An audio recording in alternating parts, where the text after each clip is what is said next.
नमस्कार. आपण एक अशा प्रवासाला सुरुवात करतोय जिथं प्रत्येक पान शक्यताचं दार उघडतं आणि प्रत्येक विचार आपलं आयुष्य घडविण्याची ताकद बाळगून असतो. हे केवळ पुस्तक नाही, ही एक जाणीव आहे स्वतःला ओळखण्याची, स्वतःला घडविण्याची आणि आयुष्याला एक नवी दिशा देण्याची. जगदीश वांदिले सरांनी लिहिलेलं हे अमूल्य पुस्तक व्यक्तिमत्व उंचविण्याकरिता आपल्याला केवळ यशाच्या गोष्टी सांगत नाही, तर यशाचं खरं रहस्य उलगडून दाखवतं. आपली मत कशी विकसित करायची, ध्येय कसं निश्चित करायचं, वेळेचं नियोजन कसं करायचं आणि विचारांनी स्वतःला कसं श्रीमंत करायचं, या सर्व प्रश्नांची उत्तरं या प्रवासात आपल्याला सापडतील. चला तर मग सुरू करूया ही प्रेरणेची, विचारांची आणि आत्मबोधाची सफर, जिथं तुमचं व्यक्तिमत्व उंचावेल आणि तुम्ही स्वतःवर पुन्हा एकदा नव्यानं प्रेम कराल. आपण ऐकत आहात व्यक्तिमत्व उंचविण्याकरिता या प्रेरणादायी पुस्तकाचा पहिला अध्याय. लेखक जगदीश वांदिले सर. चॅप्टर 1, मत तरक्कीसाठी एक हिंट. आपण खरंच उंच भरारी घ्यायला तयार आहोत का? बहुतेक वेळा आपण फक्त उडायचं स्वप्न बघतो, पण उडण्यासाठी लागणाऱ्या फांद्या काही सोडत नाही. एक राजा होता, त्याने 2 गरुडाची पिल्लं आणली. एकाला हातावर घेतलं आणि झटका देताच तो आकाशात झेपावला, पण दुसरा मात्र तिथंच फांदीवर बसून राहिला. काही केला, उडायला तयारच नव्हता. मग राजाने देशात दवंडी पिटवली. जो दुसऱ्या गरुडाला उडवेल त्याला सुवर्ण मोहरा मिळेल. अनेक लोक आले, प्रयत्न झाले, पण गरुड फांदीवरून काही खाली यायला तयारच नव्हता. शेवटी एक गरीब शेतकरी आला. म्हणाला, मी प्रयत्न करू का? राजाला फार आशा नव्हती, पण गरुड उडणं गरजेचं होतं, म्हणून परवानगी दिली. थोड्याच वेळात तो गरुड आकाशात उंच भरारी घेत होता. राजा आश्चर्यचकित झाला. विचारलं, तू काय केलंस? शेतकरी हसला आणि म्हणाला, मी फक्त त्याच्या पायाखालची फांदी मोडली. बस, फांदी गेली, गरुड उडाला. आयुष्यातही असंच होतं. आपल्यात सामर्थ्य असतं, पण फक्त एक सुरक्षित फांदी घट्ट पकडून बसलेलो असतो. कधी घर, कधी शेत, कधी लहानशी नोकरी, कधी तर परंपरा. या सगळ्या आपल्याला सुरक्षित वाटणाऱ्या फांद्या असतात. आपण त्या सोडत नाही आणि म्हणूनच उडू शकत नाही. पण जर खरंच मोठं काही करायचं असेल तर पायाखालची ती सवयीची सुरक्षित फांदी मोडावीच लागेल. तेव्हाच तर आपल्यातला गरुड झेप घेईल. लेखक जगदीश वांदिले. अध्याय पहिला समाप्त. आपण ऐकत आहात व्यक्तिमत्व उंचविण्याकरिता या प्रेरणादायी पुस्तकाचा दुसरा अध्याय. लेखक जगदीश वांदिले सर. चॅप्टर 2, आपलं सामर्थ्य कसं वाढवता येईल. आपण सगळे आयुष्यात यशस्वी व्हायचं स्वप्न पाहतो, पण त्या यशामागचं खरं इंधन काय आहे? ते म्हणजे आपलं सामर्थ्य. प्रत्येक समस्या माणसातली ताकद वाढवत असते. समस्या वाढली की सामर्थ्य वाढतं आणि सामर्थ्य वाढलं की आत्मविश्वास वाढतो. आत्मविश्वासाने ताकद वाढते आणि तीच ताकद आनंद देऊ लागते. खरं तर समस्या हीच यशाची गुरुकिल्ली आहे. जेव्हा आपण चपराशी होतो तेव्हा समस्या ही लहानशा होत्या, पण जेव्हा आपण शिक्षक झालो तेव्हा जबाबदारी वाढली, समस्या थोडी मोठी झाली. मुख्याध्यापक झाल्यावर अनुभव आला, आत्मविश्वास वाढला आणि म्हणूनच यशासाठी संघर्ष हवाच. लेखक जगदीश वांदिले सर सांगतात, एकदा ते सायकलवरून एका दुकानात गेले. सहज विचारलं, तुमचं प्रॉब्लेम काय आहे? दुकानदार म्हणाला, गिराईक नाहीत. विचारलं, का येत नाहीत? उत्तर आलं, माल आहे पण मांडलेला नाही, दुकान नीट नाही, पैसे नाहीत. खरी अडचण काय आहे? ग्राहक नाही की दुकान नीट नाही, स्किल प्रॉब्लेम हाच मेन प्रॉब्लेम असतो. म्हणजे आधी नेमकं प्रॉब्लेम ओळखा, मग तो सोडवण्यासाठी काम करा. No problem is permanent. कोणतीही अडचण कायमस्वरूपी नसते, प्रत्येक अडचण तात्पुरती असते. भीती घालवायची असेल तर ज्या गोष्टीची भीती वाटते तीच गोष्ट वारंवार करा. चिंतेचा वेळ कामाच्या वेळेत बदला. आणि एक लक्षात ठेवा, सामर्थ्य मिळवायचं असेल तर समस्या स्वीकारायलाच हव्यात. पुढच्या भागात बघूया तरुण पिढी नेमकी कुठे गुंतून पडली आहे. तिसरा, तरुण पिढी कुठे व्यस्त आहे.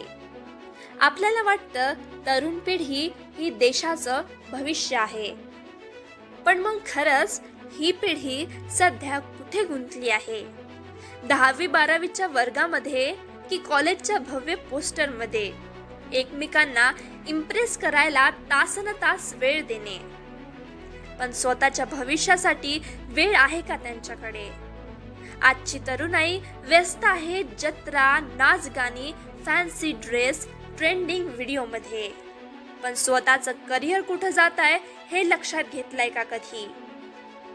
प्रश्न आहे, आपली तरुण पिढी कुठे व्यस्त असायला हवी होती. तर ती उच्च शिक्षण घ्यायला, एखाद्या स्वतःचं उद्योग सुरू करायला, देशाच्या आर्थिक, सामाजिक, राजकीय क्षेत्रामध्ये योगदान द्यायला, गावातल्या विकासावर विचार करून ॲक्शन घ्यायला. हे विचार महत्त्वाचे नाहीत का. 4 मित्र, पारंपरिक सण, उत्सव हे एकत्र साजरं करणं ठीक आहे, पण त्याचबरोबर स्वतःसाठी काहीतरी ठोस करणं गरजेचं नाही का. मित्रांमध्ये कंपॅरिझन करून रात्र घालवणं की टीम वर्क करून भविष्यासाठी काहीतरी तयार करणं. आपला वेळ नॉन इश्यू गोष्टींमध्ये वाया घालवला तर मग देश, गाव, कुटुंब, स्वतःचं जीवन यात काहीच बदल होणार नाही. तरुण पिढीला हवी नवी दृष्टी आणि त्यासाठी हवे योग्य मार्गदर्शन. पुढील भागात पाहूया नवीन पिढीने भविष्य सुरक्षित ठेवण्यासाठी नेमकं काय करायला हवं. लेखन जगदीश वांदिले. अध्याय 3 समाप्त. आपण ऐकत आहात व्यक्तिमत्व उंचाविण्याकरिता या प्रेरणादायी पुस्तकाचा 4था अध्याय. लेखक जगदीश वांदिले सर. चॅप्टर 4. नवीन पिढीने भविष्य घडविण्यासाठी काय करावं. तर 18 ते 25 वर्षाचा काळ हा फक्त वयाचा टप्पा नाही, तर तुमच्या आयुष्यातील एक अमूल्य संधी आहे. या काळात फारशा जबाबदाऱ्या नसतात आणि म्हणून स्वतःसाठी जगण्याचा, शिकण्याचा आणि घडण्याचा योग्य काळ हाच असतो. या वयात तुम्ही काय करता तेच ठरवतं की पुढचं आयुष्य कसं असेल. तर मग या टप्प्यात काय करायला हवं. सर्वप्रथम मानसिक मेहनतीची सवय लावा. सोपं वाटणारं सोडून कठीण विषय समजून घ्या. मेंदूला आव्हान द्या. कॉलेज संपल्यावरही शिकणं थांबू नका. ज्ञान हे आजीवन संगण आहे. कौशल्ये विकसित करा. फक्त डिग्रीसाठी नका शिकू. जवळजवळ प्रत्येक क्षेत्रात वर्क स्किल्स आणि सॉफ्ट स्किल याचं महत्त्व आहे. मग ते संवाद कौशल्य असो, टीम वर्क, वेळेचं व्यवस्थापन की समोरच्यांचं ऐकून घेण्याची तयारी. जग अनुभवायला शिका. पुस्तकी ज्ञानाबरोबरच प्रत्यक्ष काम करा. तुमच्या आयुष्याचा उद्देश, तुमचं पॅशन काय आहे हे समजण्यासाठी हे आवश्यक आहे. स्वतःला समजून घ्या. तुमचं स्वप्न काय, तुमची मूल्य काय, तुमच्या गरजा काय आहेत. जवळच्यांच्या सांगण्यावर न चालता स्वतःच्या मनात खोल डोकावून पहा. वाचनाची सवय लावा. मेंटर शोधा. ज्यांच्याकडून शिकता येईल, जे तुम्हाला प्रगल्भ विचार देऊ शकतात, अशा मार्गदर्शकांशी नातं तयार करा. रोल मॉडेल्सच्या गोष्टी वाचा. शक्य असल्यास त्यांना भेटा. स्वावलंबी बना. पैशांबाबत आई वडिलांवर अवलंबून राहू नका. छोट्या नोकऱ्या, इंटर्नशिप, फ्रीलान्स काम करा. बचत, गुंतवणूक शिकून घ्या. कॉलेजचा पुरेपूर उपयोग करा. फक्त अभ्यासापुरतं कॉलेज नका करू. स्पर्धा, क्लब्स, खेळ, सांस्कृतिक कार्यक्रम, छंद सगळ्या गोष्टी अनुभवून बघा. व्यसनापासून दूर राहा. सामाजिक बांधिलकीची जोपासा. तुमच्याकडे वेळ आहे, ऊर्जा आहे, त्याचा वापर समाजासाठी करा. कोणत्या सामाजिक प्रश्नावर काम करावं वाटतं त्या संदर्भात संस्थांमध्ये स्वयंसेवक बना. RTI वापरा. जाणीवपूर्वक ग्राहक बना. पर्यावरणाचं भान ठेवा. मूल्यांनी जगायला शिका.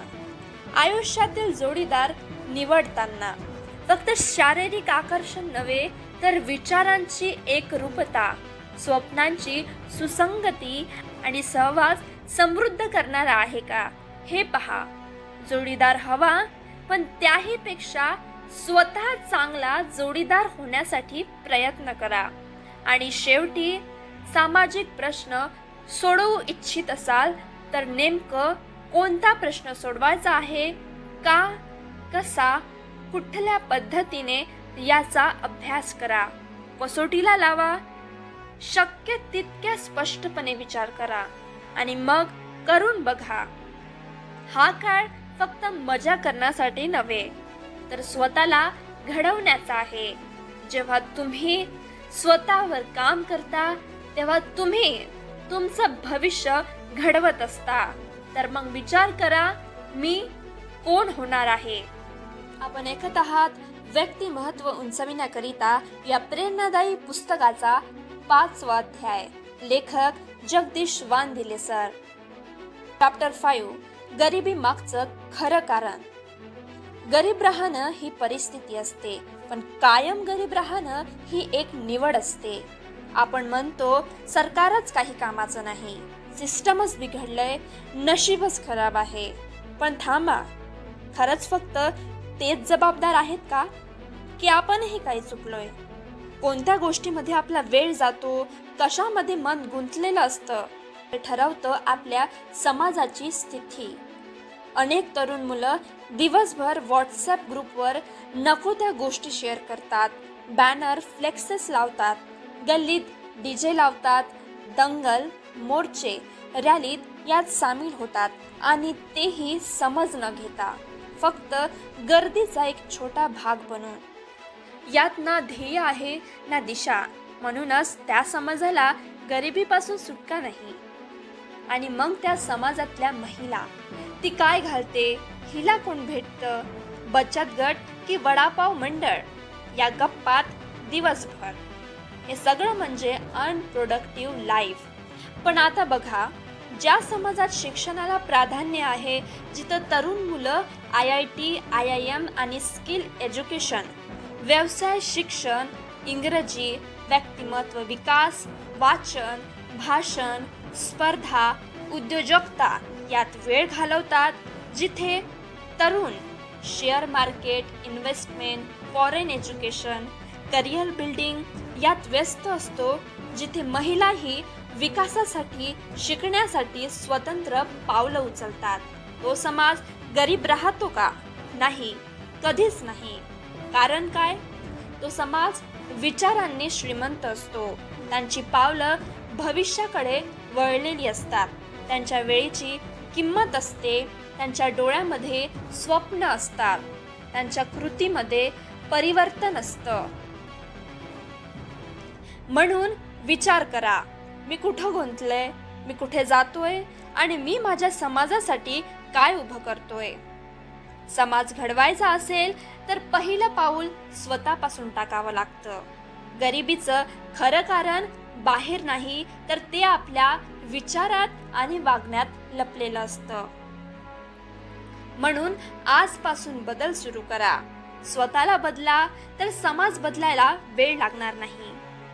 आपण ऐकत आहात व्यक्तिमत्व उंचविण्याकरिता या प्रेरणादायी पुस्तकाचा 6वा अध्याय. लेखक जगदीश वानदिले सर. चॅप्टर 6 नियमित वाचन प्रगत करी जीवन. आपल्या आजच्या दगदगीच्या आणि धकाधकीच्या आयुष्यात माणसाला एकतरी ताजेपणा मिळावा, उत्साह मिळावा, काहीतरी नवीन शिकायला मिळावं अशी आपली मनापासून इच्छा असते. वाचन हे केवळ एक छंद नाही, ती एक शक्ती आहे. वाचन आपल्याला आनंद देतं, संस्कार करतं. काही माणसं दुःखातही शांत असतात, संयमी असतात. का? काही लोक निर्णय घेताना गोंधळलेले दिसतात, कारण दुसऱ्या गटाने सतत वाचून विचारांची बैठक तयार केली असते. प्रेरणादायी संकल्पना, स्फूर्तिदायक विचार, शोधात्मक पुस्तके हे वाचन फक्त करायचं नाही, त्यावर विचार करायचा असतो. वाचनामुळे आपल्या बोलण्यात गोडी येते, विचारांना स्पष्टता येते. मनात विचारांचं जे बीज पेरलं जातं ते कृतीत उगवतं. वाचन हेच ते बीज आहे. आणि मग आपल्याला आपल्या आयुष्याचं ठोस भान येतं. वाचक कधीच एकटे नसतात. चांगलं वाचन म्हणजे उत्तम संगत. दररोज थोडं तरी वाचा, चुकूनही थांबू नका. वाचा, समजून वाचा, अनुभवून वाचा, कारण वाचन हेच यशस्वी जीवनाचं गमक आहे. आपण ऐकत आहात व्यक्तिमत्व उंचाविण्याकरिता या प्रेरणादायी पुस्तकाचा 7वा अध्याय. लेखक जगदीश वांदिले सर. चॅप्टर 7 पैसा. एकेकाळी प्रचंड श्रीमंत असलेला ते कुटुंब आज पूर्णपणे उद्ध्वस्त झालं होतं. त्यांची दयनीय अवस्था पाहून मुलगा अस्वस्थ होऊन वडिलांना विचारतो, बाबा, आपल्या कुटुंबावर ही अशी वेळ का आली? वडील म्हणाले, बेटा, आयुष्यात परिस्थिती सारखी राहत नाही. लक्ष्मी चंचल आहे, तिला टिकवून ठेवणं फार कठीण आहे. भरपूर पैसा कमावणं महत्त्वाचं नाही, पण कमावलेल्या पैशाचं योग्य नियोजन करणं हेच खरं शहाणपणा आहे. लोकांना दाखवण्यासाठी केलेला अनाठायी खर्च, गरज नसताना केलेली खरेदी, बचत न करणं आणि पैशाचा हिशोब न ठेवणं हीच माणसाला अधोगतीकडे नेणारी पावलं आहे. धागा तुटलेल्या पतंगीसारखी अवस्था होते. एकतर तो भरकावतो, नाहीतर दुसऱ्यांच्या हाती सापडून फाटतो आणि शेवटी मातीमोल होतो. बेटा, कधी कधी सेलमध्ये दिसणारं स्वस्त वस्तू खूप महागात पडतं. 10,000ची वस्तू 7,000त मिळते म्हणून खरेदी करणं ही 3,000ची बचत नाही, तर 7,000चा अपव्यय आहे. वस्तू खरंच गरजेची आहे का, की फक्त इतरांकडे आहे म्हणून आपण घेत आहोत? हा प्रश्न स्वतःला विचारणं खूप महत्त्वाचं आहे. पैशाचं योग्य नियोजन नसेल तर माणसाची अवस्था त्या कुटुंबासारखीच होते ज्यांचा तू उल्लेख केला. उधळपट्टी शेवटी रसाळ तळालाच घेऊन जाते. नेहमी समुद्रासारखं राहा. भरती आहोटी असली तरी समुद्र कधीही आपली मर्यादा सोडत नाही. बेटा, पैशाबाबतही अशीच मर्यादा ठेवली तर जीवन कधीच ढळणार नाही. आपण ऐकत आहात व्यक्तिमत्व उंचाविण्याकरिता. लेखक जगदीश वांदिले सर. चॅप्टर 8 ध्येय निश्चितीकरण.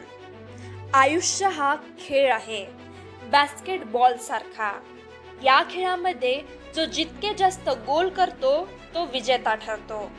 आयुष्यात जिंकायचे असेल तर आपल्यालाही जास्तीत जास्त गोल म्हणजेच ध्येय पूर्ण करावी लागतात. यशस्वी व्यक्ती वेगळे नसतात, त्यांचा फक्त दृष्टिकोन वेगळा असतो. त्यांना आधीपासून ठाऊक असते की त्यांना काय हवे आहे, म्हणून ते साध्य करतात. आपण मात्र बहुतेकदा ठरवूच शकत नाही की आपल्याला नक्की काय हवे आहे, म्हणून कधी हे कधी ते हे करत राहतो आणि मोठं यश हातातून निसटतं. प्रत्येक यशस्वी व्यक्तीच्या डोळ्यासमोर त्याचे ध्येय स्पष्ट दिसते. अमिताभ बच्चन आधीच स्वतःला सुपरस्टार म्हणून पाहत होते. धीरूभाई अंबानी उद्योगपती म्हणून आणि सचिन तेंडुलकर उत्कृष्ट क्रिकेटर म्हणून. हीच कल्पना त्यांना दिवस रात्र काम करायला प्रेरणा देत होती. पण प्रश्न असा, त्यांच्याकडून हे शक्य कसं झालं? फक्त इच्छाशक्तीने नाही, कारण इच्छाशक्ती प्रत्येकाला असते, पण फळ मिळतं त्यांना जे आपली कल्पनाशक्ती वापरतात. थोडं प्रॅक्टिकल करूया. कल्पना करा, तुमच्या समोर रसाळ लिंबू आहे. तुम्ही ते चाकूनं कापलं, त्यावर मीठ टाकलं आणि तोंडात पिळलं. आंबट गोड रस जिभेवर पसरतोय. बघा, फक्त कल्पनेनंच तुमच्या तोंडाला पाणी आलं असते. हेच शक्तिशाली आहे, म्हणजे कल्पनाशक्ती. यशस्वी लोक आधी स्वतःला त्यांच्या ध्येयापर्यंत पोहोचलेले पाहतात. हे दृश्य त्यांच्या डोळ्यासमोर इतकं स्पष्ट असतं की ते मिळवण्यासाठी ते काहीही करण्यास तयार असतात. मित्रांनो, इच्छा नव्हे तर प्रबळ कल्पनाच खऱ्या यशाची गुरुकिल्ली आहे. ध्येय निश्चित करा, ते स्वतःसमोर दररोज बघा आणि मग पहा, आयुष्याच्या या खेळात तुम्ही किती सहज विजेते ठरता. Chapter 9, time management. आपण मागे का पडतो माहिती आहे का? कारण आपण आपली कामं वेळेत पूर्ण करत नाही.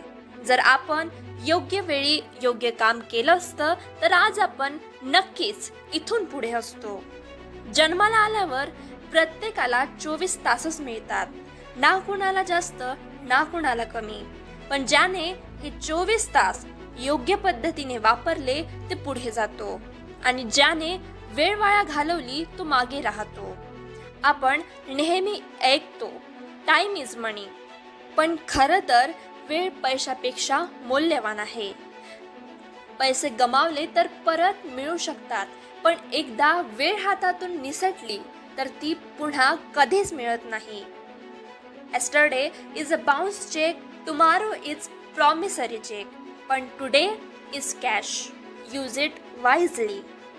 खरं सांगायचं तर वेळेचं नियोजन होऊ शकत नाही. वेळ नदीसारखी सतत वाहत राहते. आपण फक्त करू शकतो ते म्हणजे आपल्या कामाचं नियोजन. काम 4 प्रकारचे असतं. तर पहिलं तातडीचं आणि आवश्यक, शाळा, कॉलेज, ऑफिस. आणि दुसरं तातडीचं नसलेलं पण आवश्यक, व्यायाम, अभ्यास, लेखन. तिसरं तातडीचं पण अनावश्यक, TV, सिरियल, सोशल मीडिया. आणि चौथं ना तातडीचं ना आवश्यक, गप्पा, वेळ वाया घालवणं. यशस्वी लोक दुसऱ्या प्रकारच्या कामात जास्त वेळ घालवतात, कारण हेच कामं भविष्य घडवतात. आणि आपण बहुतेक वेळा 3ऱ्या-4थ्या प्रकारात वाया घालवतो. Action plan. रोज झोपायच्या आधी उद्याचा 5 महत्त्वाच्या कामाची यादी करा. दुसऱ्या दिवशी ती पूर्ण करा आणि प्रत्येक अर्ध्या तासाने स्वतःला विचारा, मी माझा वेळ माझ्या भविष्य घडवणाऱ्या कामावर देतोय का? लक्षात ठेवा, मोठं काम एकदम होत नाही. जर पुस्तक लिहायचं असेल तर आधी एक शब्द लिहावा लागतो.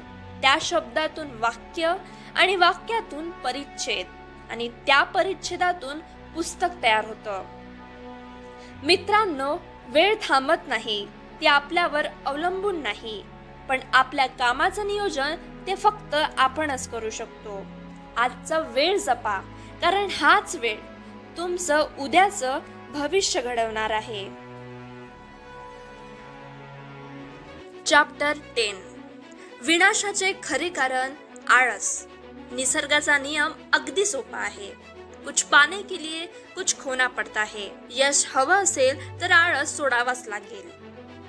जो उद्योग करतो, परिश्रम करतो, त्याचा उदय होतो. जो आळस करतो त्याची अधोगती ठरलेली. आळस म्हणजे मृत्यू आणि क्रियाशीलता म्हणजे संजीवनी. आळस हा रोग आहे. तो शरीराची ताकद खातो, मनाची ऊर्जा शोषतो आणि शेवटी माणसाला दारिद्र्याच्या खाईत ढकलतो. आळस इतका हळू चालतो की दारिद्र्य त्याला पटकन गाठतं. आळशी माणूस नेहमी विचार करतो वेळ कसा घालवायचा, पण उद्योगी माणूस विचार करतो वेळ कसा पुरवायचा. आळशीपणा मोहाला आमंत्रण देतो, पण जो व्यस्त असतो, कार्यमग्न असतो, त्याला मोहाला बळी पडायला वेळ नसतो. लक्षात ठेवा, सुट्टी घेणं चुकीचं नाही. थोडी विश्रांती घेतली शरीर ताजेतवानं होतं, पण जर ही सुट्टी आळसात लोळण्यात घालवली तर ती विषासारखी नुकसान करते. आळस माणसाला हळूहळू निष्क्रिय करतो, त्याची कार्यशक्ती कमी करत जातो आणि शेवटी तो निव्वळ भुईला ओझं ठरतो. पण उलट सतत कार्यरत राहिला तर आशा निर्माण होते, उत्साह वाढतो आणि प्रगतीचा मार्ग आपोआप खुला होतो. आळस घालवण्यासाठी काय कराल तर शरीराची हालचाल वाढवा, प्रेरणादायी पुस्तक वाचा, रोज व्यायाम करा. आळस हा स्वभाव नाही तर तो नकारात्मक विचारांचा ध्यास आहे. त्यातून बाहेर पडण्यासाठी आत्मसूचना वापरा, म्हणजेच अफर्मेशन वापरा.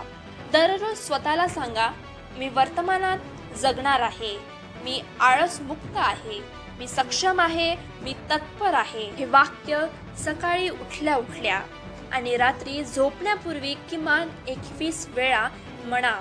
हळूहळू मन बदलतं, विचार बदलतात आणि विचार बदलले की संपूर्ण जीवन बदलतं. आळस सोडा आणि कृती करा, कारण कृतीतच संजीवनी आहे.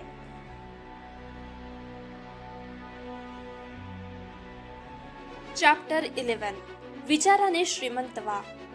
प्रत्येकाच्या जीवनात विचाराला फार महत्त्व आहे. आपल्या विचारावरूनच आपली खरी ओळख ठरते. आपण कसे आहोत हे जगाला सांगणारा आरसा म्हणजे आपले विचार.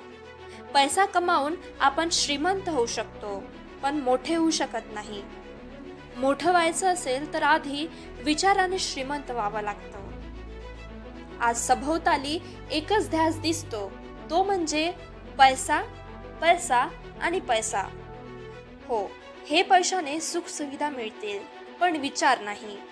खरी श्रीमंती काय आहे? फक्त पैशात नाही तर ती विचारात आहे. ज्यांच्याकडे चांगले विचार आहेत तोच खरा श्रीमंत आहे.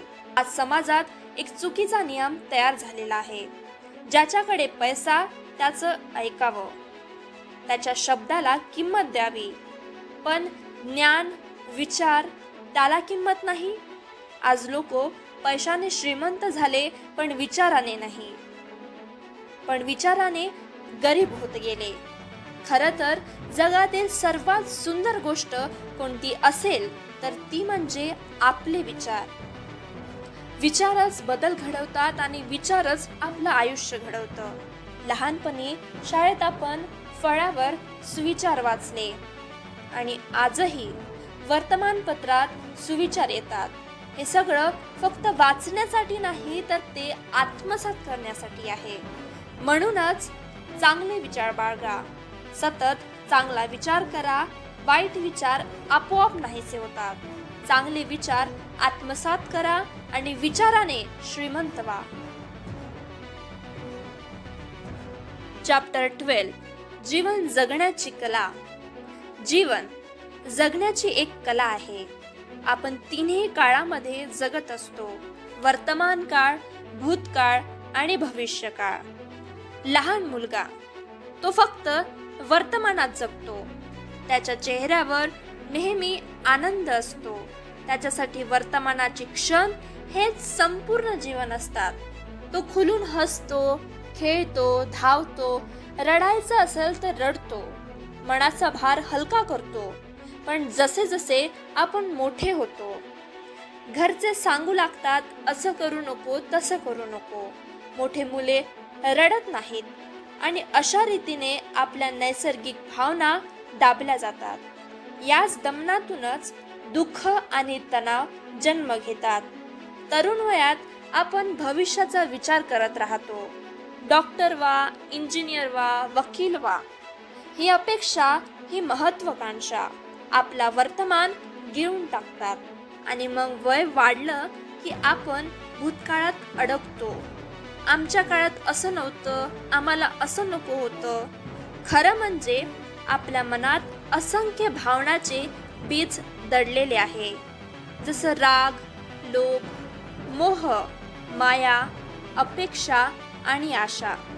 ज्याला खतपाणी मिळेल तो भाव आपल्यात उगवतो. लोक म्हणतात रागावर कंट्रोल ठेव, पण कंट्रोल म्हणजे काय? ते म्हणजे दमन, दाबून ठेवणं. आणि जे दाबलं जातं ते आज नाही तर उद्या विस्फोट होणारच. म्हणून दमन करू नका, भावनांचा निचरा करा, त्यांना योग्य दिशा द्या. चॅप्टर 13. काळाची गरज आहे शिक्षण. शिक्षण ही आजच्या काळाची खरी गरज आहे. अनेक बालक शिक्षणापासून वंचित आहे. शिक्षणाच्या वयात त्यांना काम करावं लागतं. घराचं ओझं, आईबाबांच्या अपेक्षा या सगळ्याच्या भाराखाली ती चिमुकली मुलं पार चिरडून जातात.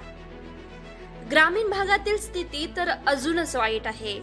काही आई वडील इतके अडाणी आहेत की त्यांना शिक्षण हा शब्द सुद्धा माहीत नसतो. आणि ज्यांना शिक्षणाचं मोल आहे त्यांना अवास्तव खर्चामुळे मुलांना शिकवायचं स्वप्न फक्त स्वप्न राहून जातं. एकीकडे आपण अभिमानाने म्हणतो आपल्या देशाने खूप प्रगती केली आहे, पण आजही शेतकरी कर्जबाजारी होऊन आत्महत्या का करतो? हा प्रश्न फक्त माझाच नाही तर लाखो सामान्य माणसाच्या मनात आहे. शिक्षण हा प्रत्येकाचा संविधानिक अधिकार आहे, पण तळागाळातील मुलं आजही या अधिकारापासून वंचित का आहेत? शहरात लाखो रुपयांची फी देणारे पालक अभिमानाने सांगतात आमच्या मुलाची फी इतकी लाख आहे, पण गावाकडचा शेतकरी तो रोजच्या भाकरीसाठी झगडतोय. त्याच्या हाताला आलेली घावे त्यांच्या कष्टाची करून कहाणी सांगतात. ग्रामीण विद्यार्थ्याची अवस्था अजूनही भयानक आहे. 12वी नंतरचं पुढचं शिक्षण घेणं म्हणजे पर्वत चढण्यासारखं. इंग्रजी, गणित यांची भीती, घरची जबाबदारी, बहिणीचे लग्न, आईबाबांच्या आजारपणाचा खर्च, हे सगळं पाहून तो तरुण थकतो. शिक्षणाचा खर्च न पेलल्यामुळे बऱ्याच जणांचा पाय वाईट मार्गाकडे वळतो. गुन्हेगारी, व्यसनाधीनता यामागे मूळ कारण आहे बेरोजगारी आणि शिक्षणाचा अभाव. पण अजूनही वेळ गेलेली नाही. हेच युवक जर चांगली संधी मिळाली तर त्यांचं मत परिवर्तन होऊ शकतं. कारण माणसाच्या जीवनाला खरा आकार देणारं एकच साधन, तो म्हणजे शिक्षण. चॅप्टर 14. अतिलोभ हा दुःख आणि शोकाचं मूळ आहे. मानवाने लोभ बाळगावा, पण तो प्रमाणात असावा. अतिलोभ नेहमीच दुःखदायक ठरतो. कधी कधी तर तो शोकाला आमंत्रण देतो. धनाचं लोभ करून वाम मार्गाने कमावलेला धन चोर दरोडेखोरापासून वाचत नाही. त्यामुळे जीव धोक्यात येतो आणि शेवटी शोक उरतो. पण फक्त धनच नाही तर कोणत्याही गोष्टीचा अतिरेक वाईटच. अति खाणं, अति झोप, अति आळस सगळं शरीर आणि मन बिघडवतं आणि मग विनाकारण दुःख, शोक निर्माण होतो. आपल्याला हेही समजलं पाहिजे की अति काळजी करणेही तितकंच धोकादायक आहे. माझ्यानंतर माझ्या कुटुंबाचं काय होईल? आपल्या मुलांनी पैसा योग्य खर्च केला नाही तर अशा व्यर्थ काळजीत अडकून आपण स्वतःचं मनस्वास्थ्य बिघडवतो. अति काळजीमुळे निद्रानाश होतो, अन्न पाणी गोड लागत नाही, मनात सतत काळजीचं ओझं बसतं. हे वेडेपणाचं लक्षण आहे. यासाठी संतांनी सांगितलं आहे अतिलोभ हा दुःख शोकास मूळ. अति काळजी टाळणे हेही खूळ. सदाचित्त ते सद्विचारे असावे, प्रमाणामध्ये सर्व काही असावे. म्हणून आयुष्यात लोभ ठेवा पण प्रमाणात, काळजी करा पण अति करू नका. कारण जेव्हा मनात सद्विचार असतात तेव्हा घरात आपुलकीचं वातावरण टिकून राहतं, कुटुंब एकत्र राहतं. अति लोभ टाळा, अति काळजी टाळा आणि मगच आपल्याला आरोग्य, सुख, समाधान आणि समृद्धी लाभते. चॅप्टर 15 माणसाला संवादाची गरज असते. समजा कुकरमध्ये वाफ कोंडली, बाहेर पडायचा मार्ग नाही, मग काय होईल? कुकरचा स्फोट होईल. समजा एखाद्या डबक्यात पाणी साठलं, आत नवा झरा नाही, बाहेर जाण्याचा मार्ग नाही, मग ते पाणी कुजेल, दुर्गंध येईल. मनाचंही असंच असतं. भावनांना वाट मिळाली नाही, विचारांची देवाणघेवाण झाली नाही की मनात विकृती निर्माण होते. जशी शरीराला अन्न, वस्त्र, निवारा हवी असतात, तसंच मनाला संवाद हवा असतो. संवाद नसला की दुरावा निर्माण होतो. एकाच घरात राहणारे भाऊ बहीण, पती पत्नी, आई वडील आणि लेकरं, पण संवाद नसेल तर काय होतं? मनाच्या तळघरात गैरसमाजाचा राक्षस जन्म घेतो आणि तोच पुढे अक्राळ विक्राळ रूप धारण करतो. संवाद थांबला की उरतो फक्त वाद. लक्षात ठेवा, संवाद म्हणजे फक्त बोलणं नव्हे. संवाद म्हणजे विचारांची देवाणघेवाण. आपले विचार व्यक्त करणं जितकं गरजेचं, तितकंच दुसऱ्यांचे विचार ऐकणंही महत्त्वाचं. या देवाणघेवाणीने आपल्या सृजनशीलतेला नवे पैलू मिळतात, ज्ञानात भर पडते आणि मन निरोगी राहतं. थोडक्यात संपन्न व्यक्तिमत्वासाठी निरोगी मन हवं आणि निरोगी मनासाठी संवाद हवा. म्हणूनच बोला, ऐका, समजा आणि संवाद साधा. चॅप्टर 16 दृष्टी तशी सृष्टी. आपल्या नात्यामध्ये कधी माया असते तर कधी कोरडेपणा. मित्र, कुटुंबीय कधी जवळचे वाटतात तर कधी दूर. यामागचं कारण फक्त त्यांच्या वागण्या बोलण्यात नसतं, तर आपल्या विचारात आणि दृष्टीत दडलेलं असतं. खरं सांगायचं तर माणूस ज्या गोष्टीवर प्रेम करतो, आस्था ठेवतो, तिथे त्याला चांगलं जास्त दिसतं आणि ज्या गोष्टीबद्दल अनास्था असते तिथे सोनं असलं तरी तो माणूस डोळे झाक करतो.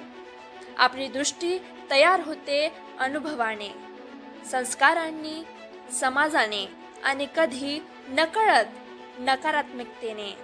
हळूहळू मनातली ही नकारात्मकता वाढत गेली की दृष्टी ढगाळ होते, तेव्हा सगळं काही वाईटच दिसायला लागतं. पण लक्षात ठेवा, नकारात्मकता ही पेट्रोल सारखी असते, क्षणातच पेट घेते. आणि सकारात्मकता मात्र धान्यासारखी पेरावी लागते, जपावी लागते, निगा राखावी लागते. झाडासारखी काटेरी झुडपं आपोआप उगवतात, पण फुलझाड लावावी लागतात. तसंच वाईट विचार आपोआप मनात येतात, पण चांगल्या विचारांना जपावं लागतं. माणूस नेहमीच बरोबरच असतो असं नाही. कधी आपण चुकतो, कधी समोरचाही चुकतो. पण जर दोघेही हट्ट धरून बसलो तर वाद सोडून काहीही हाताला लागत नाही. संवाद साधला, क्षमा केली की जगणं हलकं होतं. आपल्या नजरेत जर सकारात्मकता असेल तर जगातील चांगुलपणा दिसतो. वाईट कधीच लपून राहत नाही, पण चांगली दृष्टी ठेवली तर त्यावर सहज मात करता येते. म्हणूनच लक्षात ठेवा, दृष्टी तशी सृष्टी. आपली दृष्टी बदलली की सृष्टी ही सुंदर दिसते. चॅप्टर 17 व्यक्तिमत्व घडविताना. जग बदलत आहे आणि बदल स्वीकारला तर आपणही पुढे जाऊ शकतो, नाहीतर काळाच्या ओघात आपण हरवून जाऊ. खूप पैसा मिळाला नाही तरी हरकत नाही, पण ज्ञान माणसाला मानाचं स्थान देतं. ज्ञानाच्या जोरावर संपूर्ण जग नतमस्तक होतं. विद्यार्थ्यांचं वय म्हणजे जोश, उर्मी, ऊर्जा आणि स्वप्न बघण्याची ताकद. 9वी ते 12वी हीच खरी आयुष्य घडविणारी वर्ष आहेत. 10वी ही पहिली पायरी आणि 12वी म्हणजे यशाचं शिखर.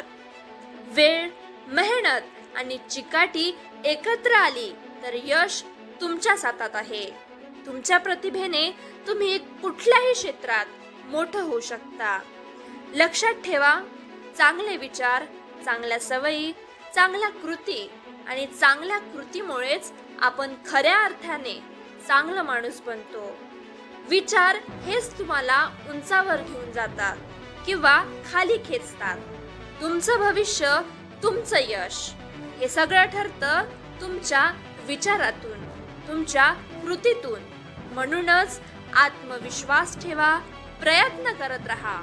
तुमच्या कृतीतून फक्त स्वतःचं नाही तर कुटुंबाचं आणि समाजाचं नाव उज्ज्वल होईल. कारण खरे मोठेपण हे पैशात नाही तर व्यक्तिमत्वात आहे. चॅप्टर 18, स्वतःला घडविताना विचार कसा करावा. मित्रांनो, आपल्या आयुष्यात दररोज नवीन अडचणी येतात. काही समस्या लहान असतात तर काही मोठ्या. अशा वेळी मन विचलित होणं स्वाभाविक आहे. पण खरी गोष्ट अशी की विचार कसा करायचा हीच सगळी कळी आहे. व्यक्ती तितक्या प्रकृती. म्हणतात ना, माणूस जसा विचार करतो तसाच तो घडतो. म्हणूनच कुठलीही गोष्ट स्वीकारायची तर ती तार्किक कसोटीवर उतरली पाहिजे. केवळ कोणी सांगितलं म्हणून किंवा अनेक लोक बोलतात म्हणून त्यावर विश्वास ठेवू नका. स्वतःला प्रश्न विचारा, ही गोष्ट माझ्यासाठी खरंच हितकार आहे का? आजच्या काळात तंत्रज्ञानामुळे जग हाताच्या अंतरावर आलंय, पण त्यावेळी संधीही बदलत आहे. एका बाजूला बेरोजगारी आहे तर दुसऱ्या बाजूला योग्य लोकांसाठी संधीचं भरपूर दार उघडी आहेत. म्हणूनच प्रत्येकाने स्वतःला घडवणं गरजेचं आहे. स्वतःचा विकास म्हणजे फक्त स्वतःपुरता नाही. ज्याचं व्यक्तिमत्व विकास होतं तो चांगला नागरिक, चांगला पालक, चांगला मित्र, चांगला समाजसेवक होऊ शकतो. आज आपण आहोत त्यापेक्षा आपण अजून चांगले होऊ शकलो असतो का? हो, कारण प्रत्येकामध्ये सुप्त गुण असतात. फक्त ते ओळखायचे, घडवायचे आणि जगासमोर आणायचे. यासाठी पहिली पायरी आहे जाणीव की अजूनही आपल्याला वाढता येऊ शकतं, बदलता येऊ शकतं आणि या प्रवासात सकारात्मक दृष्टिकोन खूप महत्त्वाचा आहे. अडचणी येणारच, पण यशस्वी माणूस त्या अडचणींना आव्हान मानतो. सकारात्मक विचारच अडचणींना संधीमध्ये बदलतो. म्हणून मित्रांनो, स्वतःला घडवा, विचारांना घडवा, कारण जसे विचार तसेच तुमचं आयुष्य. चॅप्टर 19, भूमिका. उकळत्या पाण्यात टाकलेला बटाटा नरम होतो, अंड मात्र कठीण होतं आणि गुळ तो स्वतः विरघळून पाण्याला गोड करतो. जीवनही तसंच आहे. हा एक रंगमंच आहे आणि योग्य वेळी योग्य भूमिका घेणारेच यशस्वी ठरतात. चांगली भूमिका केली तर नाव होतं, वाईट भूमिका केली तर नाव बदनाम होतं. संधी सगळ्यांना मिळते, पण त्यावेळी भूमिका कोणती घ्यायची हेच पुढचं भविष्य ठरवतं. तसं अब्दुल कलाम, गरिबी होती, अडचणी होत्या, पण त्यांनी शास्त्रज्ञ होण्याची भूमिका घेतली आणि तीच भूमिका त्यांना मिसाईल मॅन बनवून राष्ट्रपतीच्या पदी घेऊन गेली. त्याचप्रमाणे भगत सिंग, वय फक्त 23, स्वातंत्र्याच्या रंगमंचावर त्यांनी शूरवीराची भूमिका निभावली.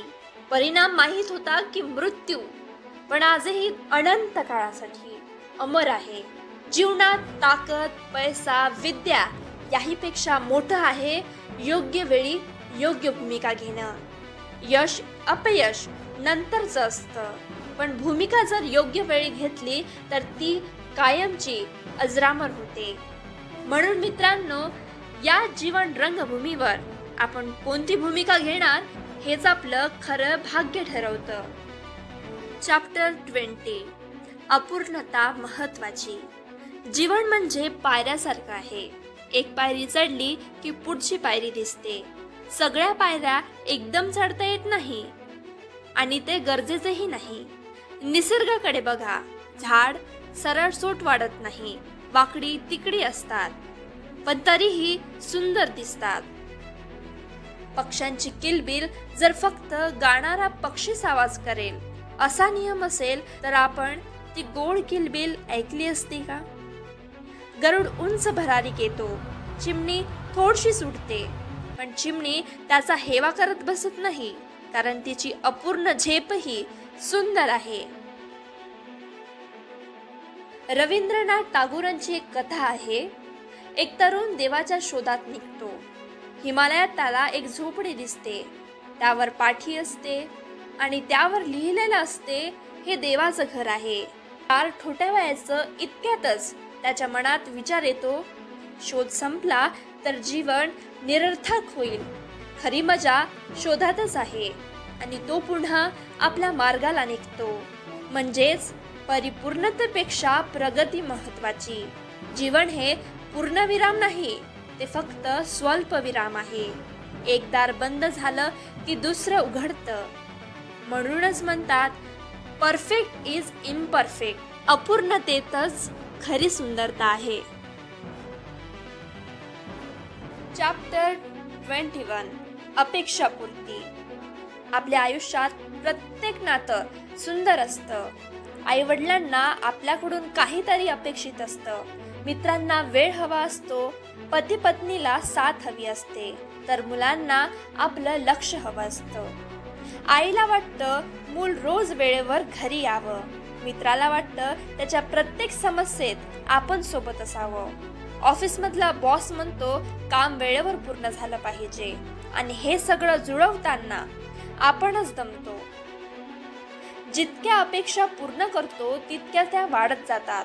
जसं एखादा डोंगर आपण चढत राहिलो की तो अजून उंच होत जातो.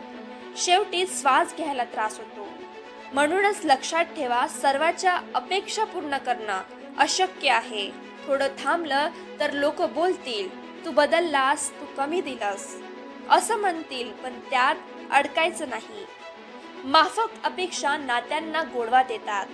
जसे एखादं फूल सुगंध देतं पण काटेरी होत नाही, पण अवाजवी अपेक्षा त्या काट्यासारख्या असतात.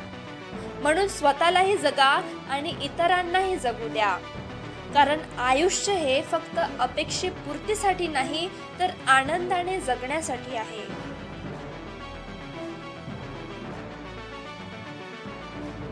चॅप्टर 22. आत्महत्या हा उपाय नाही. मित्रांनो, आपल्या आजूबाजूला कितीतरी तरुण तणावाखाली आहेत. अभ्यासात अपयश आलं, प्रेमभंग झाला, नोकरीत अपमान झाला, कर्जबाजारी झालो, अशा छोट्या छोट्या कारणावर लोक आत्महत्येचा विचार करतात. पण खरंच ही सुटका आहे का? विद्यार्थी जर आत्महत्या करतो तर तो आईवडिलांच्या स्वप्नांचा चुराडा करून जातो. प्रेमभंग झाल्यामुळे जीवन संपवणारे हे विसरतात की आईवडिलांनी त्यांच्यासाठी किती कष्ट घेतलेत.